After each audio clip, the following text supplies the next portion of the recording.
I feel very honored to be standing here in this platform and share my research works spanning about last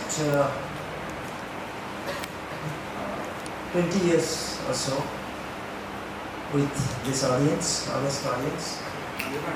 I do acknowledge the challenge that घर में विद्वता दिखाना उड़ियाओं के सामने उड़िया बोलना उड़ीसा पे बोलना it's very challenging, very argumentative audience.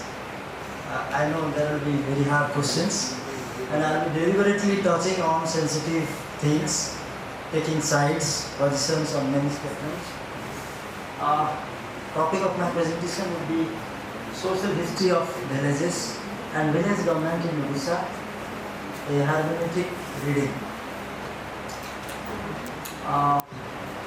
It is social history because it involves selective historical events selected with purpose which does affect society.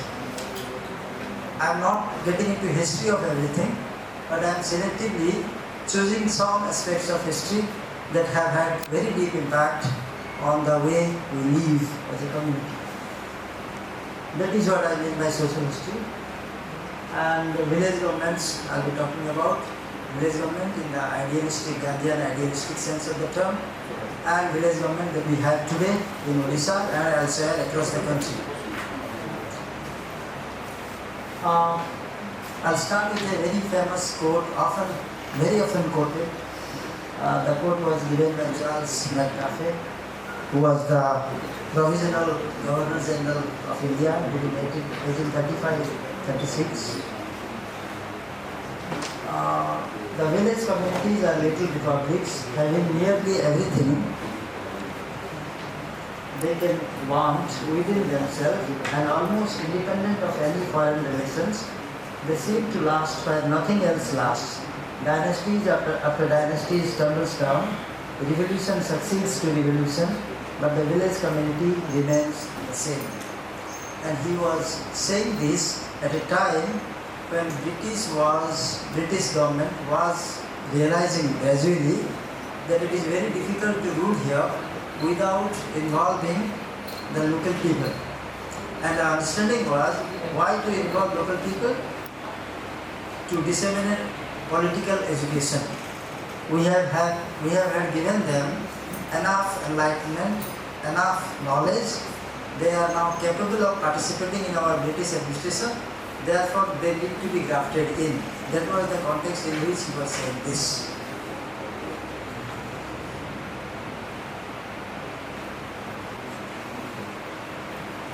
As far as village communities are concerned, as elsewhere across the country, village communities in Odisha, they have had a long history.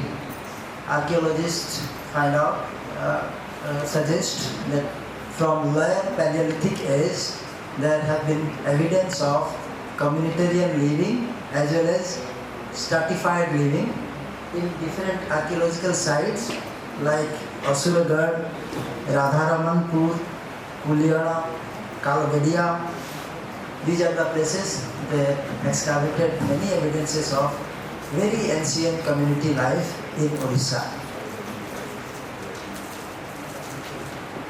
And this is just to establish the context that Odia as a community has been an ancient community. All of us know more or less that mention of Odisha may be by different names. We find mention in the epic Mahabharata and many Buddhist literature like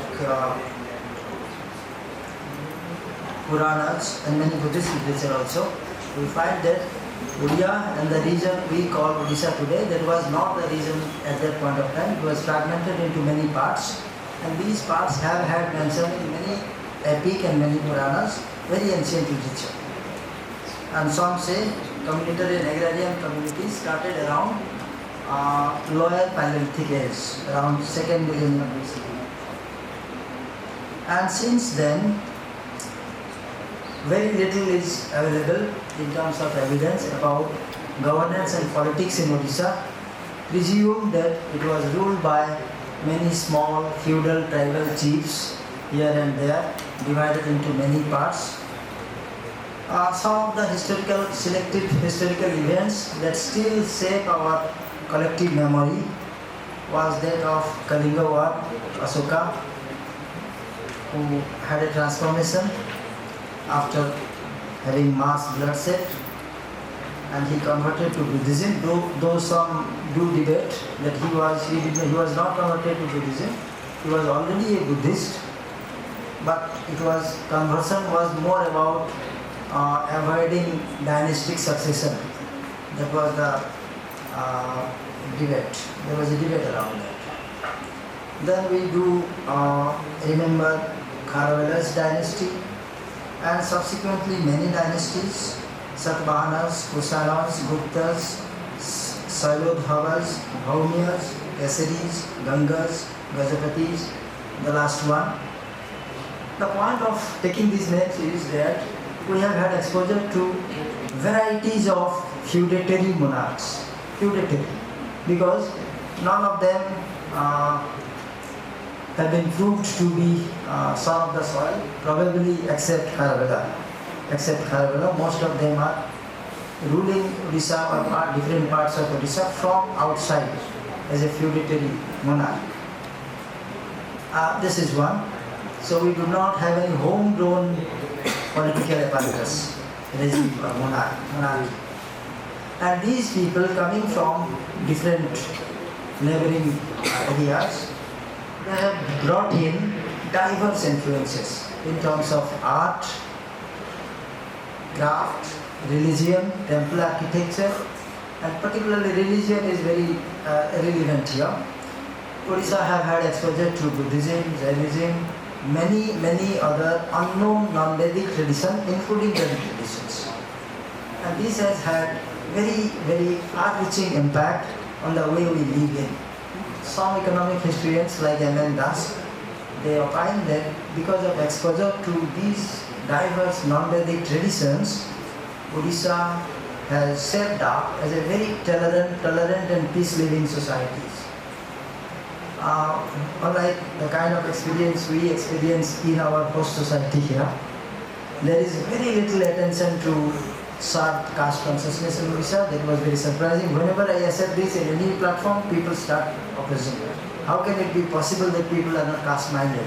We are not that caste-minded. It's true. It's for sure. Not the kind of sharp consciousness that we experience here. What else here? Then we do remember Sultanate of Bengal, 1568. We do remember the stories about Kalapahara, which still shapes our social memory of Odisha. Subsequently, we endured Mughal rule. Beyond Akbar, it has been very tyrannical and autocratic. And briefly Marathas, which are replaced by British. These influences have had worked wonderful influences on the way we live in Odisha. There is no denying the fact.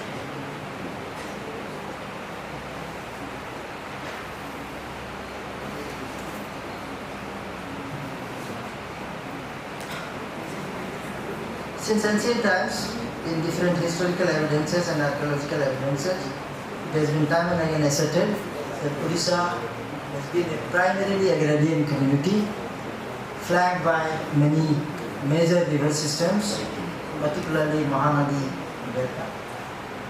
And many rivers are flowing through Odisha, and therefore they are source of very fertile land. Agriculture has been the mainstay. And in addition to agriculture, craft and art and craft, they have had isolated pockets where they have flourished and they have been source of livelihood. And having a coastline, very long coastline, around more than 300 miles, sea trade and sea products have been our major source of livelihood also in coastal belt particularly. It's very surprising to read Odisha Economic Survey, the last one, 24-25 and 23-24. It says that gradually the share of agriculture in Odisha is declining. From 56% now it has become 49% and projected to be around 30% in the next decade. And interestingly, engagement of the workforce in industry has increased, particularly manufacturing industry, which is coming out in a very huge way in Odisha. But still, it would be safe to say majority of people have agriculture as a way of life. Even if they are non-agriculture, not directly related to agriculture, still they have a very agricultural way of life. Most of our stories, festivals, rituals, they are woven around agriculture at the center. Agriculture at the center.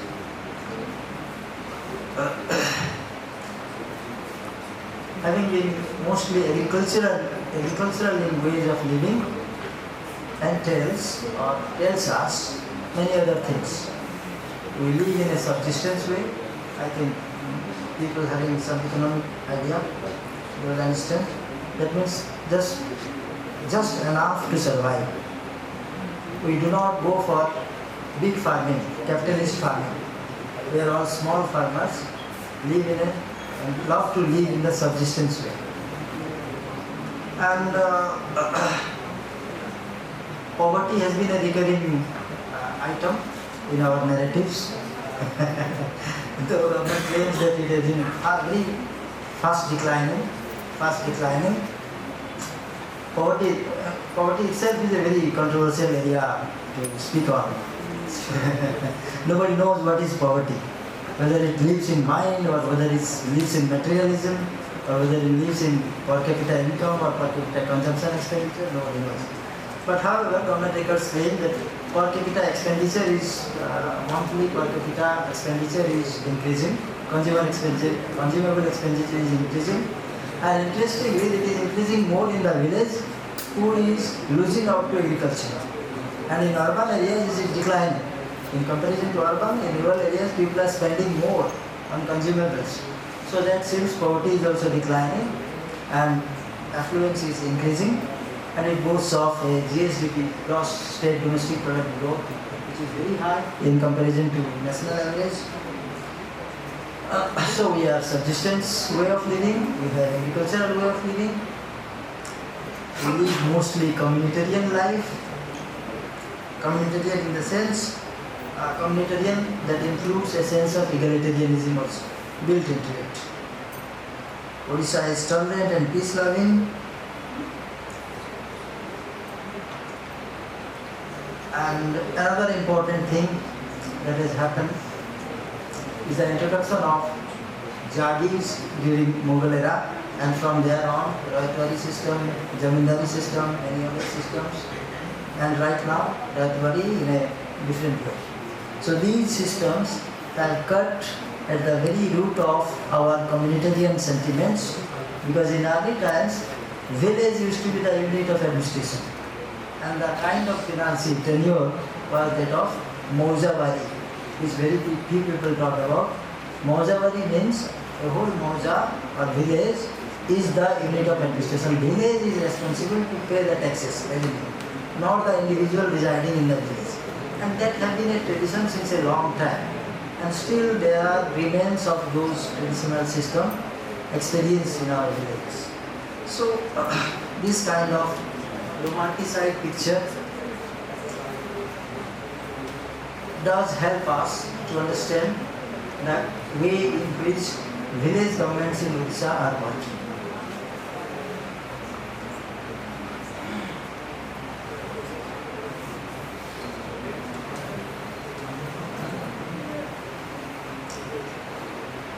In ancient times and late medieval period, across India, there are time and again many evidences of communitarian living. Villages are very autonomous and self-regulating, regulating the whole affairs of the village by the villagers themselves. feudatory kings, they have little control over them.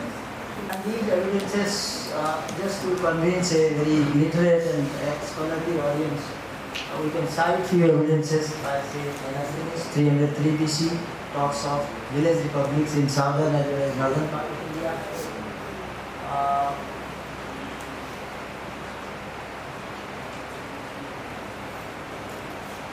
However, and we do find mention of Brahminis in Vedic times. We do find mention of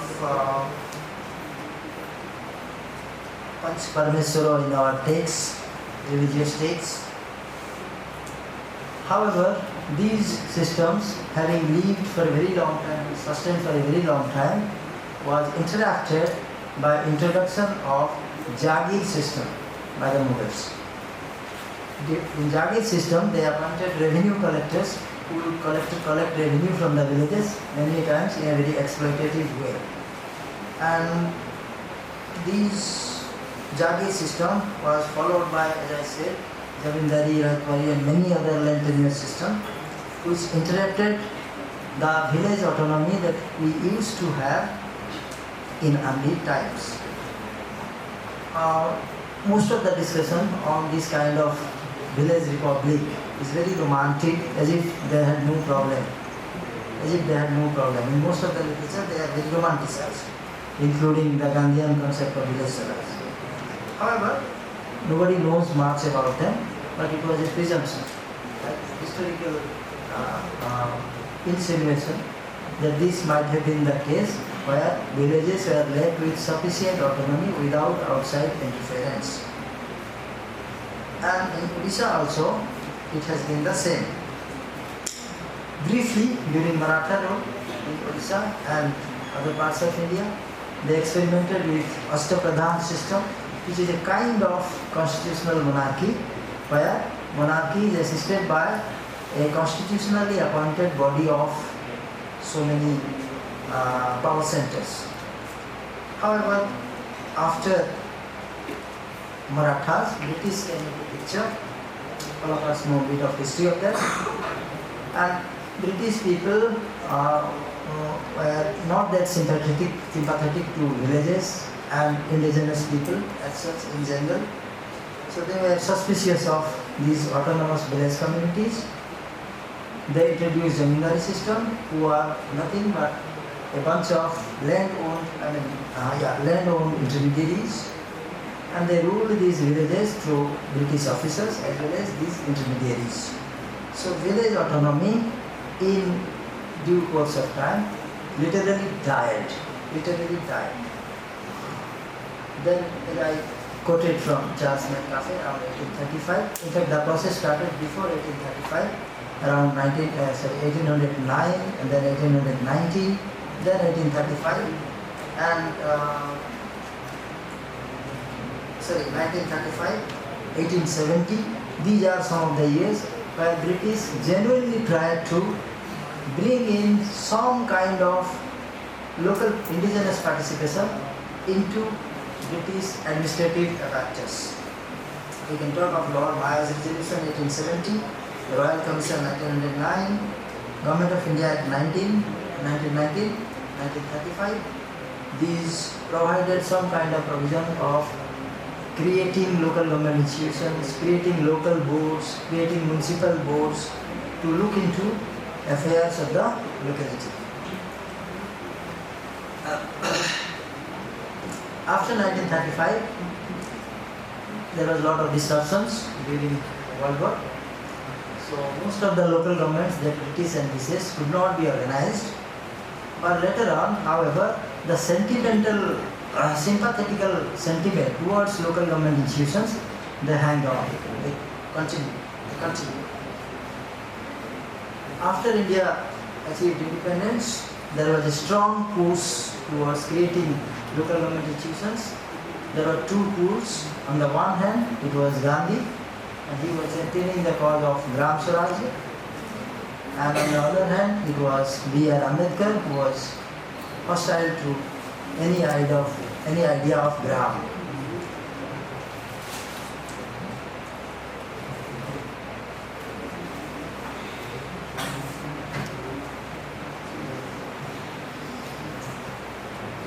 Gandhi was something as the highest embodiment of direct democracy.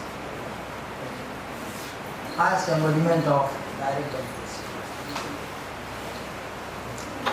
Gandhi was an anarchist, all of us know, very idealistic anarchist, and he was, he spoke about that ultimately democracy has to be stateless, that there is no place for state in democracy. And this can be realized in the highest form when we create small village governments who are judiciary, legislature as well as executive in the same place, in the same breath, and they work autonomously, independent of any state. However, many people misinterpret him as he was advocating a kind of withering away of state, which is not the case. He was rather pushing for scattering of the state, dividing, subdividing and fragmenting the state into such small units where people can regulate themselves without anything from the state.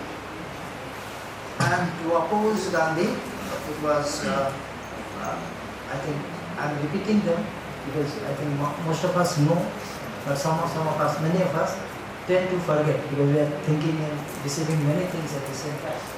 So it was Ambedkar whose famous quote was, "Villages are nothing but a sink of localism, a vein of ignorance, narrow-mindedness and communalism. Therefore, village Swaraj should not be the ideal unit of governance. Village governments are not the ideal unit of governance." Probably Ambedkar was talking from a different vantage point, from his own, the place he comes from. Had Gandhi been exposed to UP kind of situation, he might not have ever advocated Gram having so many dark sides. However, the debate went on, and Panchayat Raj institutions or village panchayats, they never got the kind of recognition that Constitution is supposed to give it. And it was relegated to Directive Principles of State Policy, Article 40, where it was just a suggestion that states must be endowed with powers to organize local governments and endow them with such functions as necessary for self-government. Because it was in Directive Principles of State Policy, it was never taken very seriously by many of the states, and there was a problem there.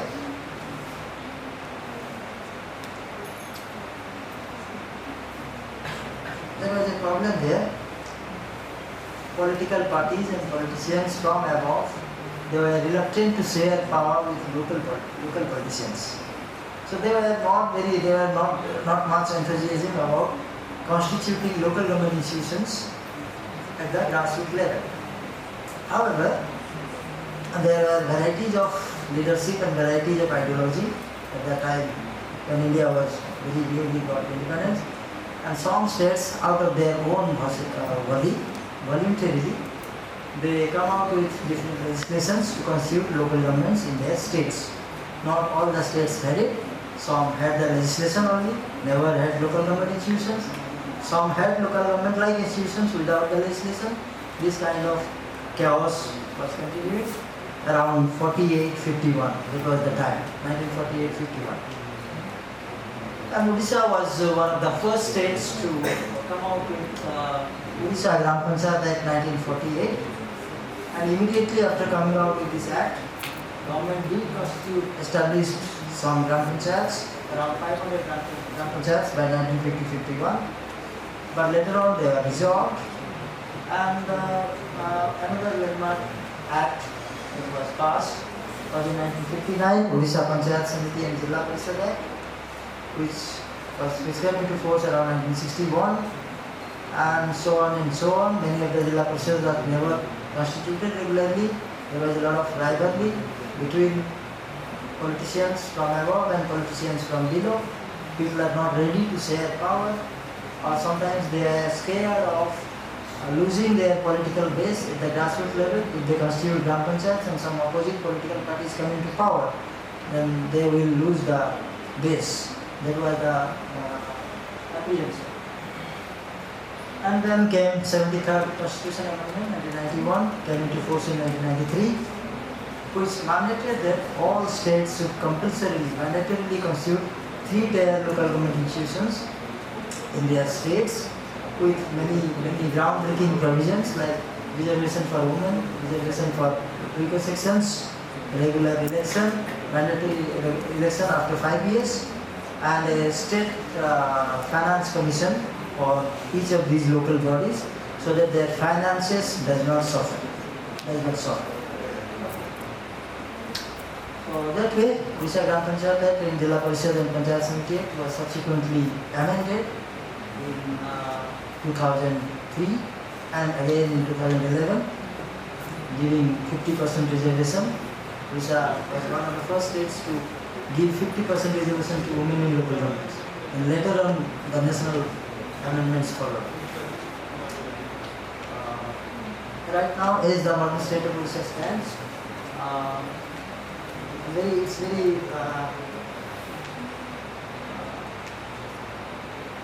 sad that data about local government institutions in Odisha are very scanty. I should be blamed for it. These data numbers are collected from Odisha Disaster Management Authority website. 30 districts we have right now, all of us, 314 blocks we have, around 6,000, around, there is no consensus, 6,801 panchayats and around 51,000 villages. And 51,000 villages. That is how Odisha, the state as today, is organized into these administrative units.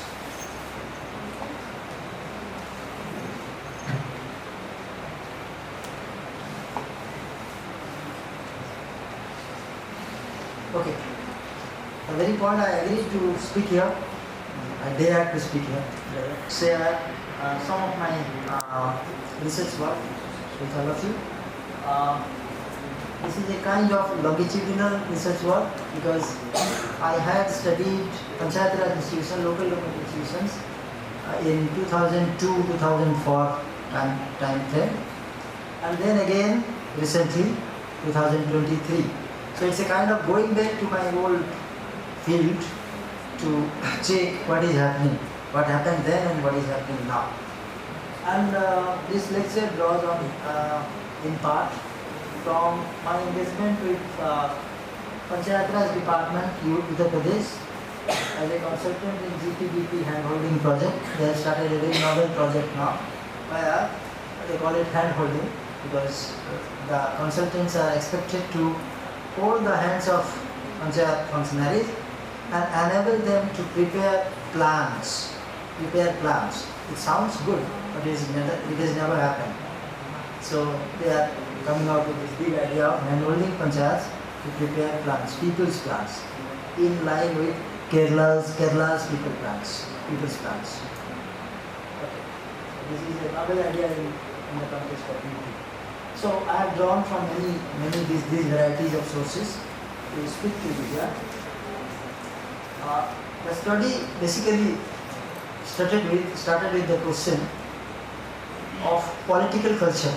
I borrowed this idea from Gabriel Allman and Barba, the political scientist, who talked of political culture as nothing. Political culture is nothing but the sum total of beliefs, practices, and ideas about political system.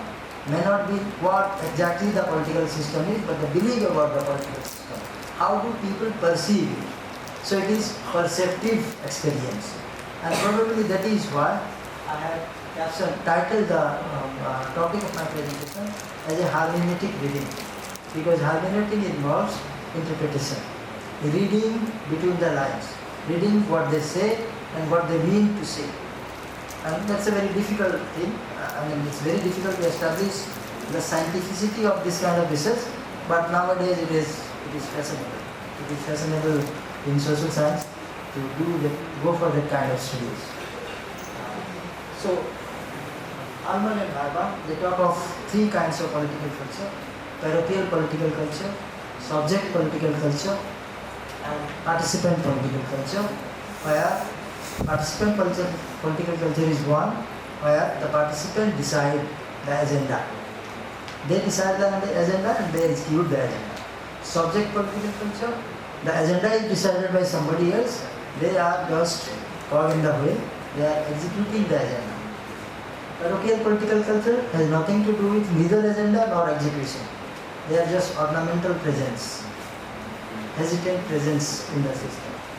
So this is how they conceptualize the very idea of parochial, subject and participant political culture. We tried our best to apply, integrate these cultures and try to find out what kind of culture we have today in our local government institutions and what it implies for its future.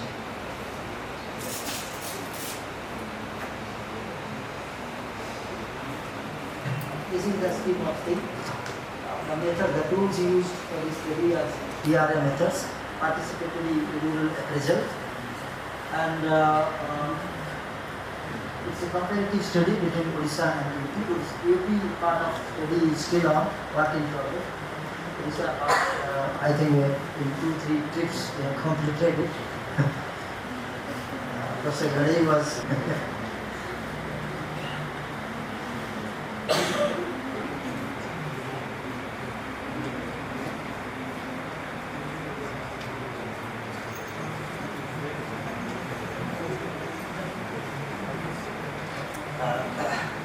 nonetheless provisional, often debatable, and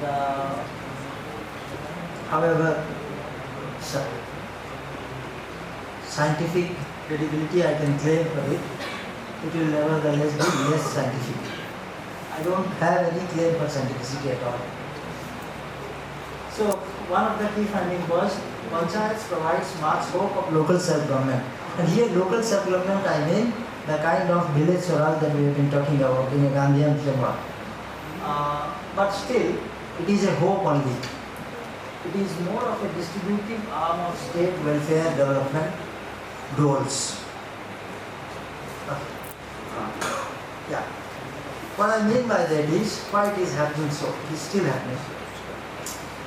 How panchayats or the whole apparatus, 3-tier panchayat raj system is perceived by people. In general, it is perceived that it is somewhere, it is a place which gives us lot of development, welfare benefits. But that is not what it is meant for. It was meant for to be a place of self-governance, where we create the benefit for ourselves and share the benefit. But here, there have been consistently, the way it has been executed, the whole program, the perception sustains that it is a kind of development agency which provides us with many material and non-material skills benefit for our own development. And second key finding was, the reasons are not, okay, second finding was an explanation of the first as well as some more things. The reasons are not far to seek. Local government leaders do not think they control the local bureaucracy. Yeah, there have been a lot of problems between bureaucracy and these local government institutions. Bureaucracy being literate, we still share the same kind of colonial arrogance of education and being part of bureaucracy. Unfortunately, yes, many of my friends are in the same trend, local state bureaucracy, and they do sometimes discuss what these people are worth of, why we are like this, why we take bribe.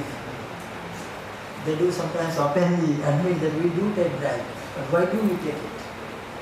That's a very interesting conversation. So, people think that unless the bureaucracy is accountable to these local government institutions will never come to have that kind of sense of control over the development programs that are executed through these self-government institutions. So accountability is missing because these bureaucrats, who are actually the key figures in disbursing and distributing these development goals, they are answerable to their line departments, not to the local government institutions. However, there are some instances where primary education particularly has been completely transferred to local government institutions. They have come out with local committees, school committees, and these school committees directly supervise and monitor the school activities. In these places, it's giving wonderful result.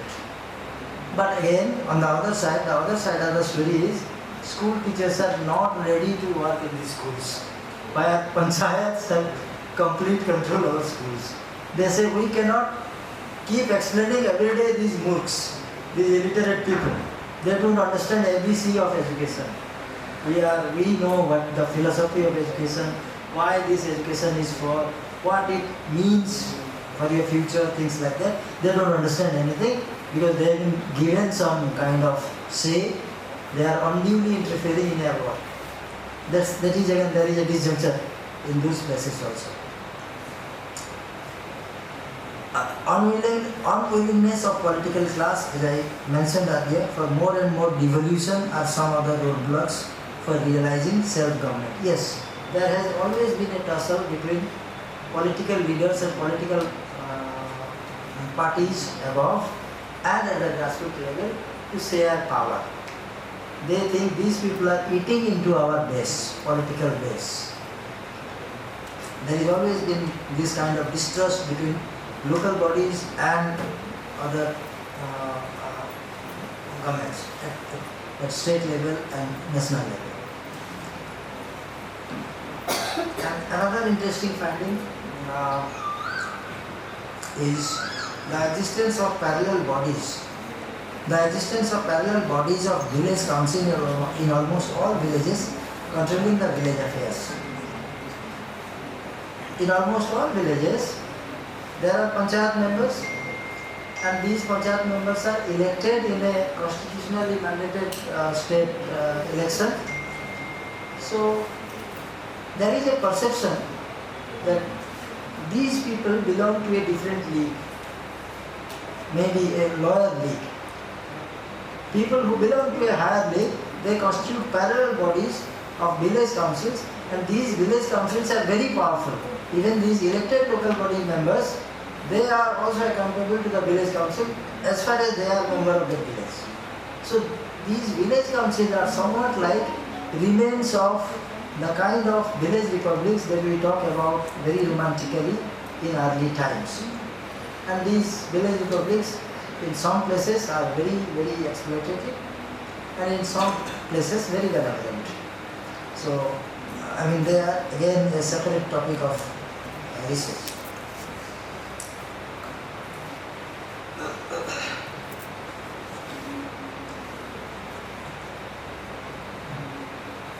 As far as these village councils are concerned, they look at these local bodies, local government bodies, as possible source of disruption, because local bodies, if nothing else, have afforded us a chance for downtrodden and weaker sections of society, an outlet to get out of, escape out of the kind of humiliation they have been subjected to, and being part of local bodies, they are now enjoying a certain newfound kind of respect, newfound kind of status. How do we operationalize status? We operationalize it in many different ways. One way was to calculate, to map how many houses have invited a Dalit member for different festivities. Inviting somebody again entails a lot of status in a village context. So the network of invitation, the network of Gaon Vichar, the network of invitation to Gaon Vichar. Gaon Vichar means a kind of mini judiciary. People in villages, they do not like to go to courts, go to police. First body or first place they will go to run, they will run is to the local Bhadalok committee. So that number of times a Dalit man, being a local body member, invited to local Gaon Vichar, invited to festivities in different houses, they significantly and consistently increase once they become local body member. So from there we provisionally have this proposition that local bodies does entail an expansion and increase in respect quotient in the village. And Dalits find a new opportunity here in local body elections to escape out of the kind of humiliation they have been subjected to since times. And the more these people come in, the more the traditional village council feel threatened. They see them as a source of disruption. That again is very disheartening.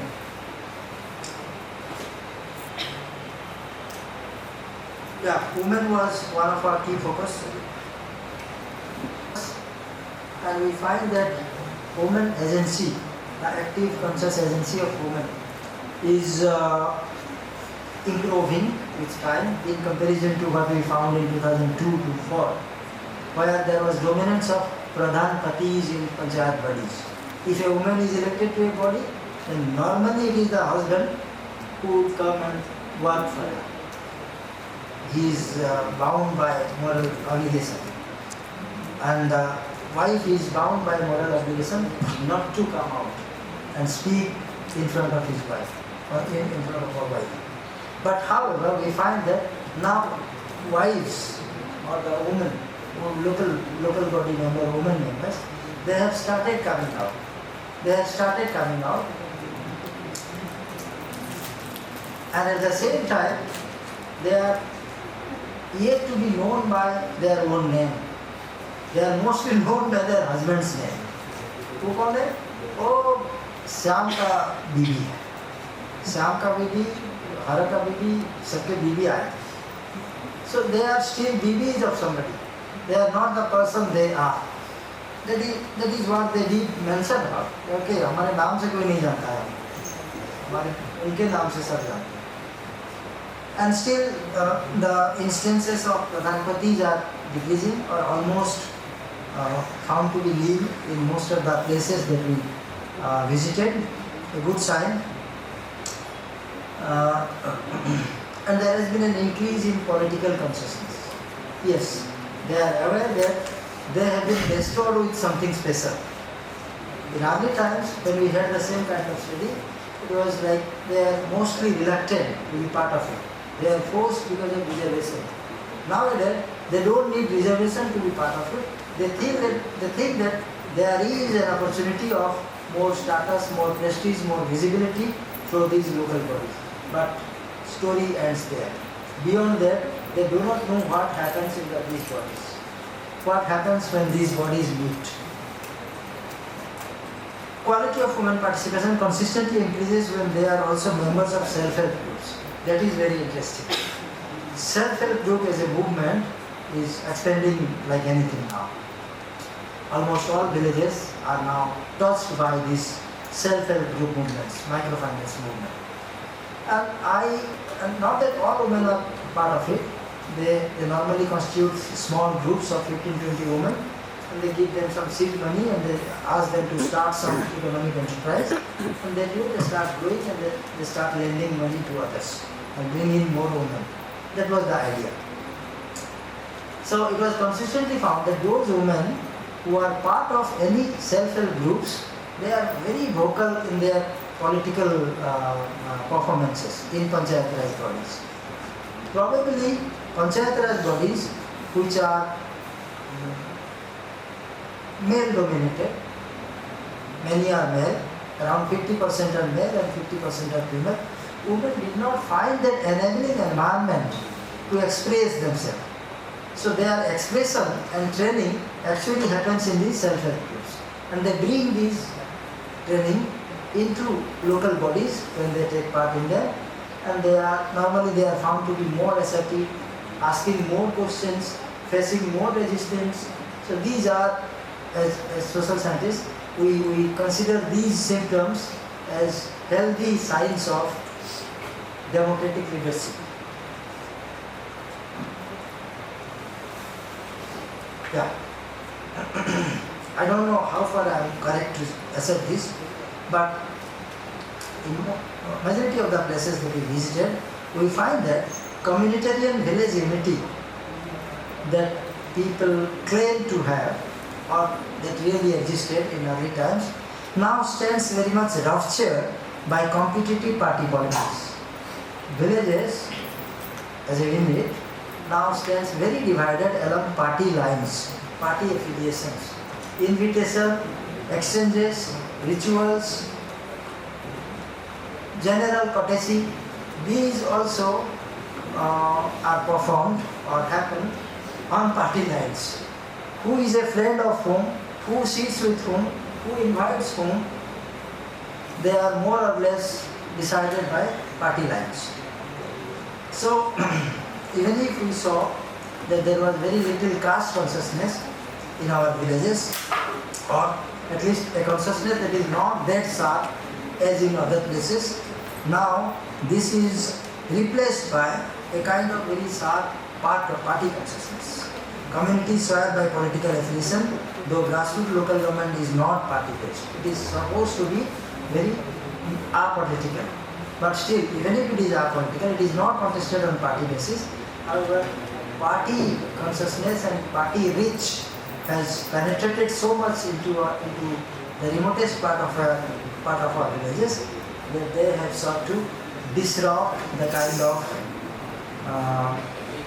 complementarity that villages earlier used to experience. And instead of complementarity, they have become very competitive.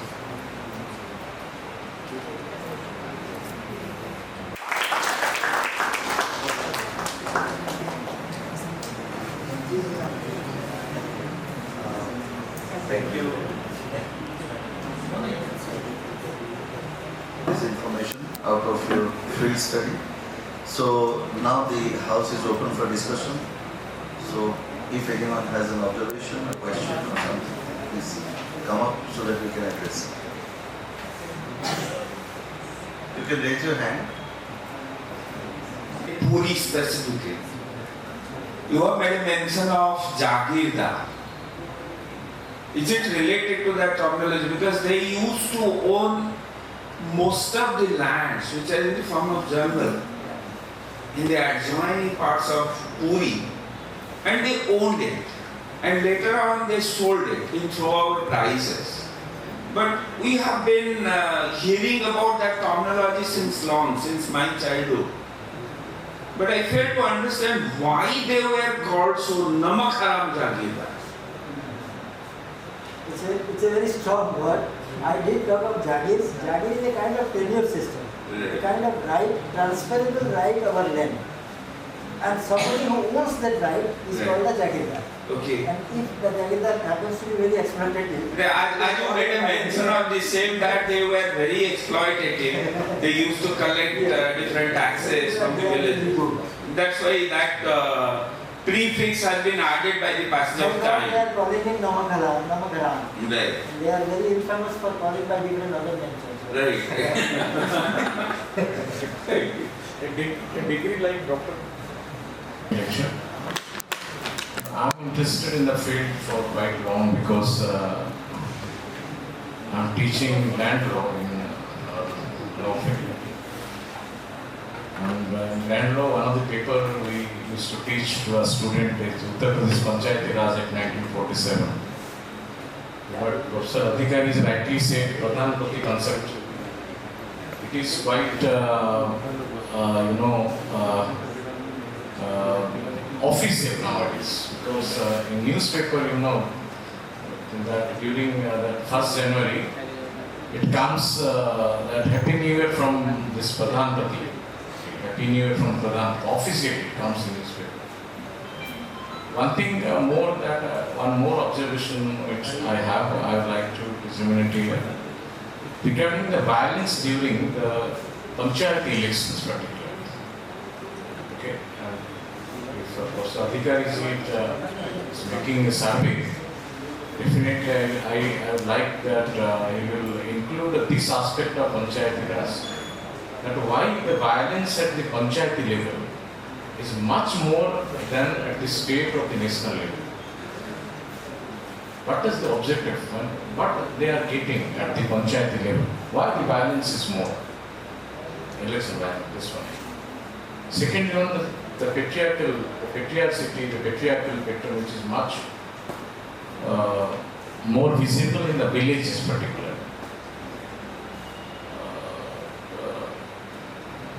He has only said that they are being recognized by their husband. In some of the cases that in Uttar Pradesh, what I find, that entirely being hijacked by the in-laws, The village administration entirely hijacked by the in-laws. So only, in the name only that is there. Even the signatures are being put by the husband or by the father-in-law. This is the state of affair, what I say. There is an interesting dimension to this also. Odisha itself, in coastal areas, the influence of patriarchy is very high. Interesting. Who are more educated and more enlightened. Still, patriarchy has more influence in the coastal areas than in interior western Odisha. In western Odisha, you find very energetic and very progressive women leaders. I think it was by fluke that most of them are either widows or left behind by their husband or unmarried people.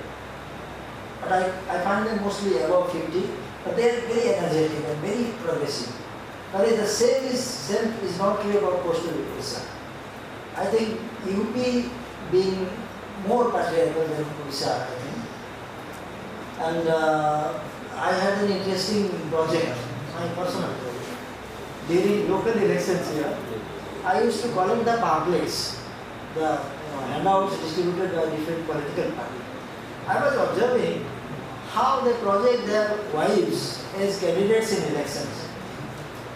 In many of the handouts, even my wife can recognize who is the candidate. Because the husband is so powerful, and as if he is the candidate, and he is nowhere related to the election process itself. It is either the wife or the daughter. So I still have those handouts, and I was planning to write something on that. It's very futile to compare two states, the degree of the experience.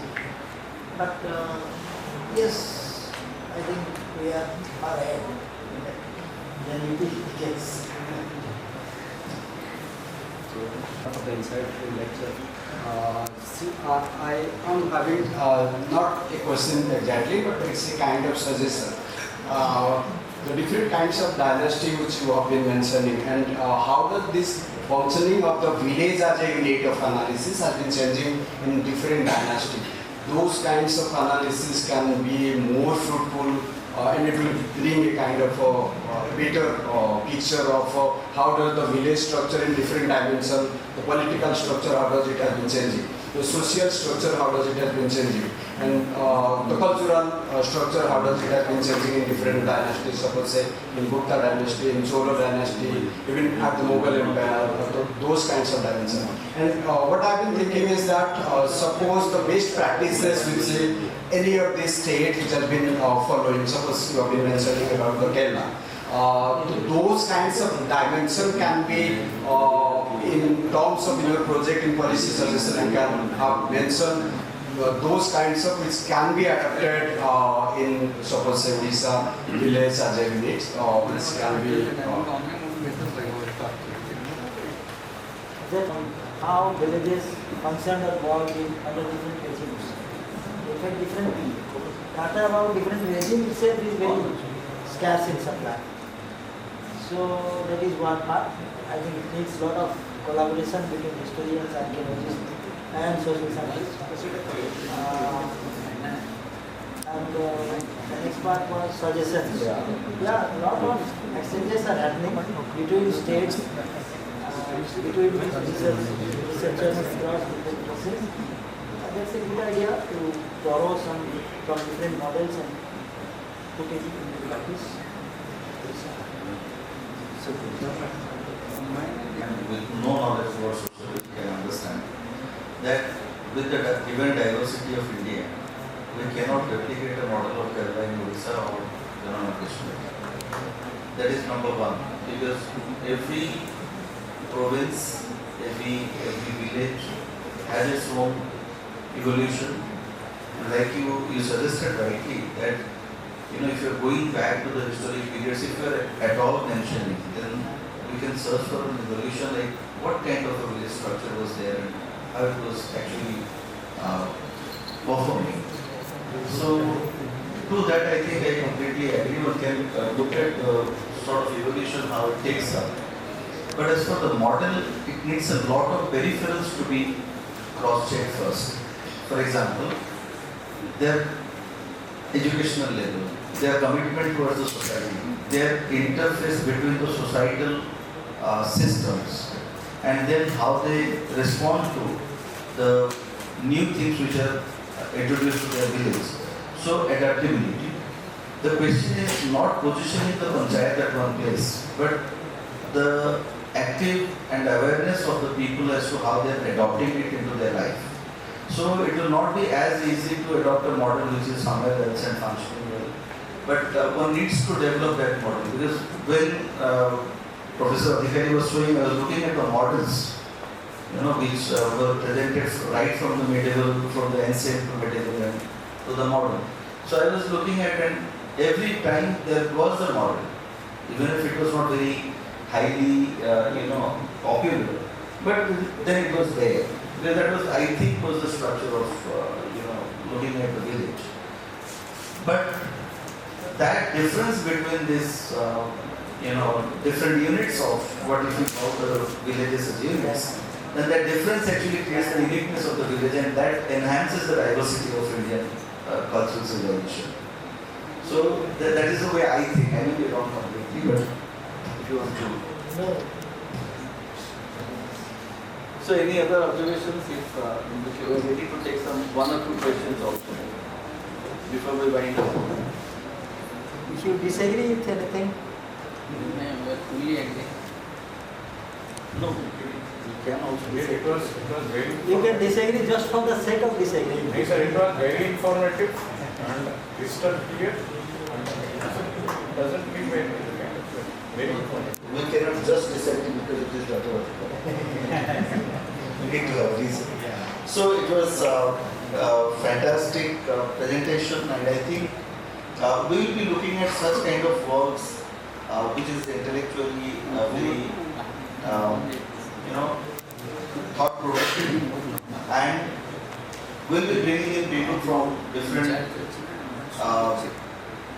parts of Odisha, from Odisha and from outside Odisha, discussing about various aspects of Odisha. So we will be having the next speaker, I think the Vice Chancellor of Odia University. You will be delivering the next lecture. So I have to request you to join us in 13th October. 13th October. So on 13th October we are having the third lecture that will be presented by the Vice Chancellor of Odia University, which is now in Sakibopal. So he has given his consent. So come in large numbers so that we can know Odisha better. So with this request, I think I will request Dr. Amiya Kumar Samal to please propose the vote of thanks. I hand over the mic. That today's event was actually planned, designed, and everything was done under the leadership of our post-coordinator of the Odia Studies, Professor Prof. Bhanja Mishra, whom actually we are missing right. He has been instrumental to put things together. And just because he is not well, he had been to Pondicherry and he's suffering from fever. Suddenly he was to come day before yesterday, but then everything changed. So I was given this responsibility. But this is a huge responsibility. Now I can realize the way Amiya fixes you on the spot. Thank you so much. Now go. Thank you so much, sir, for coordinating the event.